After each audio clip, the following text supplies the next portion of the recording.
नमस्ते। मैले यो देखाउन खोजेको चाहिँ यो ढुङ्गा हो क्या होइन। अब यो ढुङ्गा पनि यसले के देखाएको होला, ढुङ्गा नदेखाएको यसरी भन्नुहुन्छ होला, तर यो अलिक अचम्म खालको ढुङ्गा छ। अब यो ढुङ्गामा जुन यो म्याग्नेट छ, चुम्बक, यो टाँसिन्छ क्या यसमा। अब यो टाँसिएको कारणले गर्दाखेरि मलाई चाहिँ अचम्म लाग्यो। अब हजुरहरूलाई थाहा छ किन केही कारणले टाँसिएको भन्ने कुरो मलाई चाहिँ थाहा भएन। त्यो भएको कारणले गर्दाखेरि म हजुरहरू सामु यो भिडियो बनाएर देखाउँदैछु। अब के कारणले टाँसियो त यो? अब फेरि यो ढुङ्गै हो है, ढुङ्गा होइन, यो फलाम हो, फलाममा टाँसेर यसले ढुङ्गा भन्छ भन्नु होला। यो ढुङ्गै हो। यो तलको साइडमा चाहिँ यस्तो गरेर थियो, उठाएर लिएर आएको। अब यो हेर्दाखेरि ढुङ्गा नै छ यसमा, यो ढुङ्गै हो। अनि त अचम्म लाग्दो चाहिँ यो चाहिँ चुम्बक टाँसिन्छ, यसमा म्याग्नेट टाँसिन्छ। अब यो म्याग्नेट टाँसिने भएको कारणले गर्दाखेरि चाहिँ मलाई अलिकति अचम्म लागेको हो। अब के कारणले टाँसियो हजुरलाई थाहा छ भने कमेन्ट बक्समा कमेन्ट गरिदिनु होला। अब मलाई चाहिँ थाहा भएन होइन। अब न यसको भित्रबाट कुनै फलामहरू चाहिँ छ किन भित्र है।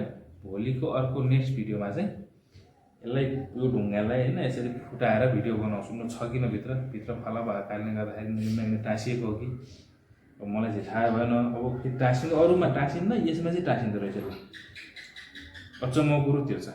मलाई चाहिँ अचम्म लाग्यो यो म्याग्नेट यसमा टाँसिने भएको कारणले गर्दाखेरि मलाई चाहिँ अलिकति अचम्म लागेर सबैलाई देखाउँ भन्ने हिसाबले चाहिँ म यो भिडियो बनाउँदैछु होइन। अब ल हेर्नुहोस् त, चारैतिर क्या, फेरि एकतिर मात्र हेर्नु ल, यता पनि टाँसिन्छ होइन, यता पनि टाँसिन्छ, मजाले यता पनि टाँसिन्छ, यो चारैतिर टाँसिन्छ।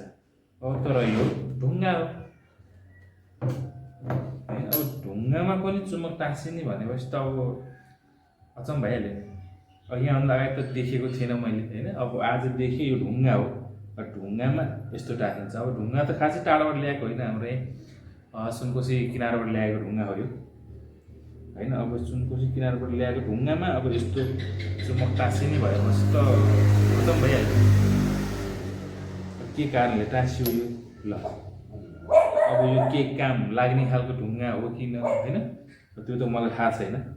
अब यो चुम्बक टाँसिने हो, अचम्म कुरो त्यही छ। अब थाहा छ हजुरहरूलाई के गरी टाँसिने, यसको कारण के हो थाहा छ भने कमेन्ट बक्समा कमेन्ट गरिदिनु होला। अर्को भिडियोमा चाहिँ अब फलाम छ कि भनेर यसलाई फुटाउँछु, फुटाएर भिडियो पनि बनाएर हाल्नेछु। सबैलाई अब सेयर गरौँ, हेरौँ सबैले के छ यो भित्र, नफलामेको छ कि होइन। ल अब अहिलेलाई चाहिँ यो भिडियो यति नै बनाउँ। अब नेक्स्टचोटिमा यो ढुङ्गा फुटाएर भिडियो बनाउँछु, न केही छ कि यो भित्र है।